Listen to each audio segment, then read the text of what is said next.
अनंत कोटी ब्रह्मांड नायक पंढरीचा पांडुरंग श्री संत गजानन महाराजांचा 148वा प्रकट दिन सोहळा आज शेगावात भक्तिभावात साजरा होत आहे. गण गण गणात बोते या जयघोषाने संपूर्ण संतनगरी भक्तिरसात न्हाऊन निघाली असून समाधी मंदिर परिसरात भाविकांची मोठी गर्दी पाहायला मिळत आहे. भाविकांची वाढती संख्या लक्षात घेता श्री संत गजानन महाराज संस्थानने महत्त्वाचा निर्णय घेतला आहे.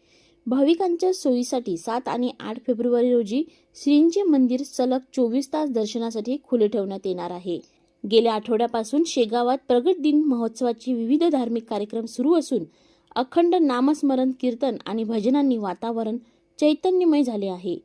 राज्याच्या विविध भागातून आलेल्या वारकरी आणि भजनी मंडळांनी टाळ मृदुंगांच्या गजरात संतनगरी भक्तीचा उत्सव साजरा केला आहे. रात्री उशिरा शेगावात पोहोचणाऱ्या भाविकांनाही पहाटे श्रींचे दर्शन घेता यावे यासाठी हा निर्णय घेण्यात आला आहे. दर्शन रांग, पिण्याचे पाणी, महाप्रसाद आदी सर्व सुविधांसाठी संस्थांचे स्वयंसेवक अहोरात्र सेवा देत आहेत. भाविकांनाही या सुविधांचा लाभ घेत शिस्तीने दर्शन घ्यावे असे आवाहन संस्थांच्या वतीने करण्यात आले आहे.